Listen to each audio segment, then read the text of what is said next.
Chers amis, reconnaissez-le, une fois de plus, le comportement de Jésus a de quoi surprendre. S'il veut guérir un aveugle, quel besoin a-t-il d'ajouter à sa cécité de la boue sur ses yeux, de cracher avec sa salive, de la mélanger à de la terre, de faire de la boue et de lui appliquer cela sur les yeux? Il lui appliqua cette boue sur les yeux et lui dit ensuite « Va te laver à la piscine de Siloé ». Pourquoi la boue sur les yeux? Eh bien, si vous avez un peu de connaissances bibliques, évidemment, cette boue et ce geste de Jésus, qui le jour du sabbat prend de la poussière du sol, la mélange d'eau pour pétrir quelque chose sur les yeux de l'aveugle, fait évidemment allusion à la geste de Dieu le Créateur lorsqu'il a façonné l'homme à partir de la boue du sol. Adam, ça veut dire le glaiseux, celui qui a été pétri de la terre. Dieu s'y est pris comme le potier qu'il modèle ce qu'il veut faire apparaître, et lorsque c'est une poterie humaine, eh bien, il s'agira ensuite d'insuffler en lui cette haleine de vie qui lui donnera de se mouvoir.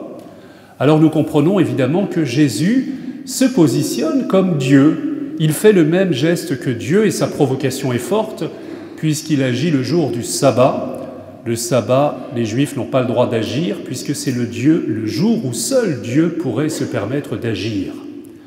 Donc vous comprenez qu'il y a déjà un sens très fort dans son comportement. Mais je voudrais quand même revenir à cette image de la boue. Vous savez, la boue, si elle évoque Adam, elle évoque notre condition humaine. L'homme a été extrait de la terre. Et d'ailleurs, sa tentation, ce sera de vouloir être comme Dieu, c'est-à-dire de s'extraire de sa condition, de se faire plus beau ou, j'allais dire, de se déraciner pour devenir comme un ange.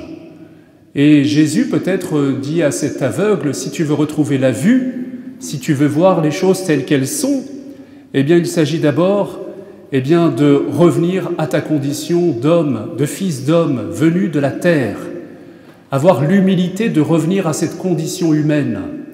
Qu'est-ce que c'est que notre condition humaine liée à la terre? C'est qu'elle est liée très fortement aux saisons, elle est liée au temps, à l'espace.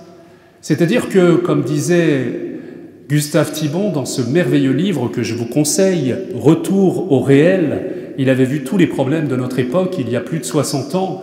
Il disait « Le problème, c'est que l'homme s'est séparé de la terre, il s'est séparé du réel. Or, la terre ne ment pas. » Voyez un paysan, lorsqu'il travaille la terre, il a cette humilité. Il ne peut pas faire n'importe quoi. Il ne peut pas transformer la nature comme il le voudrait parce que ça lui reviendra toujours à la figure, contrairement à celui qui est devant son ordinateur ou qui manie des produits financiers abstraits. Celui-là, il peut toujours agir.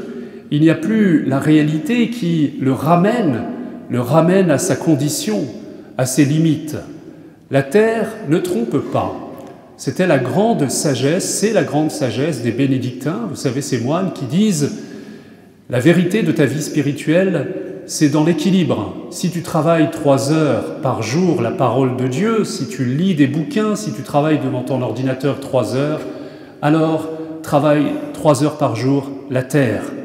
Fais-toi des engelures, travaille, la terre retourne là, la terre te ramènera au réel, elle te ramènera à l'humilité. » Peut-être que la première chose que nous rappelle ce signe de la boue, c'est que nous devons revenir à la nature et au réel. Alors n'interprétez pas mal ce que je suis en train de vous dire, ce n'est pas une invitation à faire un stage nature et découverte ou aller dans la forêt, respirer les arbres et en cherchant les énergies telluriques. Ça c'est, qu'est-ce que je pourrais dire? Ça c'est une distraction pour bobos de la ville qui veulent se donner l'impression qu'ils sont au contact de la nature. Ça a à peu près le même rapport à la nature que le fait de fumer un pétard, parce que c'est de l'herbe aussi, donc ça vient de la nature. Mais précisément, ça nous fait planer et ça nous sépare du réel. Donc ça fait l'inverse. Non, je vous dis de travailler la terre. L'homme travaille la terre. Et la terre est dure et elle résiste. Et c'est très bon parce que ça nous aide à nous ancrer dans le réel et nous rappeler que nous ne sommes pas des anges tout-puissants et que nous ne pouvons pas faire n'importe quoi de ce qui nous entoure et de notre propre vie. Nous reconnecter au réel, nous reconnecter à de bonnes activités qui nous rendent humbles. Travailler humblement dans cet environnement qui nous a été donné et le respecter. Je suis toujours très ému quand je vois des gens qui travaillent le bois, par exemple, la personne qui a taillé ces bancs qui nous ont été donnés, l'amour qu'ils ont du matériau, l'humilité, en disant « j'essaierai de bien faire, mais je ne suis pas sûr que le bois ne résiste pas et qu'il ne se révolte pas contre ce que je veux faire ». Voilà l'humilité de cette interaction entre l'homme qui n'est pas tout puissant, mais qui coopère avec cette création et qui se place humblement sous le regard de Dieu. Première chose, la boue du sol nous rappelle que nous sommes des êtres humains, que nous ne sommes pas des anges tout-puissants. Deuxième chose que rappelle la boue, si tu veux retrouver la vue, l'aveugle, souviens-toi que tu es poussière et que tu reviendras à la poussière, comme nous avons dit le jour du mercredi des cendres. Souviens-toi que tu es mortel, momento mori, comme disaient les anciens. Souviens-toi que tu n'es pas éternel. Souviens-toi que ta vie t'a été donnée pour quelques années et que toute cette vie, tout ce passage dans ce monde est la préparation de la vie éternelle. Souviens-toi que tu es fait pour contempler la face de Dieu. Alors tu retrouveras la vue si tu te prépares à cette vision, au lieu de t'attacher simplement aux réalités qui passent. Autrefois, et encore aujourd'hui, dans les exercices spirituels de Saint Ignace, on médite sur la mort dans les premiers jours. Donc si vous faites les exercices, les 30 jours de Saint Ignace, dans la première semaine, il vous est demandé de mimer votre mort. C'est joyeux ça. Donc vous allez dans votre cellule un soir et vous vous étendez à même le sol, vous fermez les yeux et vous imaginez que vous êtes mort. Et vous imaginez que vous entendez les gens qui viennent autour de votre dépouille. Alors il y a ceux qui disent « elle était formidable, parce qu'après notre mort, nous aurons toutes les qualités ». Et puis une fois les hommages un peu surfaits qui nous auront entendus, et là nous pouvons voir que vanité des vanités, tout est vanité, vous entendez aussi les chuchotements de ceux qui préparent la suite, c'est-à-dire qui vont aller voir le notaire et qui vont savoir comment se partager vos biens. Et là, vous vous souvenez que toute réalité est passagère, même certaines affections humaines, et vous vous préparez au vrai amour, à l'amour qui dure, à l'amour de Dieu. Souviens-toi que tu es un être de chair, que tu es lié à la terre, sois humble.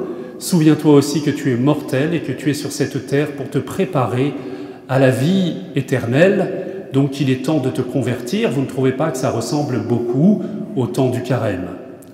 Et la troisième chose, la boue sur les yeux, eh bien c'est la boue de notre péché évidemment, puisqu'Adam est celui qui est revenu à la terre douloureusement à cause de son péché, justement, de sa volonté de se mettre au-dessus de sa condition par l'arbre de la connaissance du bien et du mal, c'est-à-dire par l'arbre de la maîtrise toute puissante.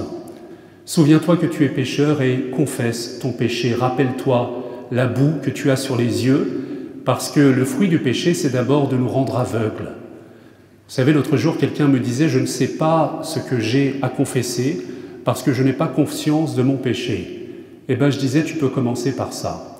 Tu peux d'abord confesser que tu es tellement pécheur que tu ne vois plus ton péché. Parce que le propre du péché, eh bien, c'est de nous rendre aveugles et c'est d'annihiler notre conscience. Et peut-être que, humblement, si tu le confesses, tu demandes au Seigneur de venir revivifier ton être intérieur. Je voyais aussi une personne qui me disait « Mais mon père, vous parlez du salut, mais de quoi ai-je besoin d'être sauvé? Je ne vois pas de quoi je peux être sauvé. » Je disais « Je vais prier pour que vous réalisiez que vous avez besoin d'être sauvé, que vous ne savez pas aimer en vérité, que vous ne savez pas vivre comme Dieu le souhaite, et c'est très bon lorsque, peut-être un peu douloureusement, un jour nous réalisons que nous sommes pécheurs, comme tout mal, dont nous devons guérir. Il faut d'abord se laisser appliquer le diagnostic pour que ensuite ce mal puisse être de manière juste soigné et guéri. Chers amis, rappelons-nous que nous sommes pécheurs, rappelons-nous qu'il nous est donné dans ce temps et dans cette 4e semaine de carême, qui nous met avec plus de résolution dans le sens de la préparation de Pâques. N'allez pas à Pâques sans vous être confessé, tout simplement. Et si vous ne savez pas quoi dire en confession, commencez par dire que vous ne savez pas quoi dire en confession et que vous avez besoin que votre conscience soit éveillée. C'est formidable, si vous étiez à ma place, vous verriez comme vous êtes souriant.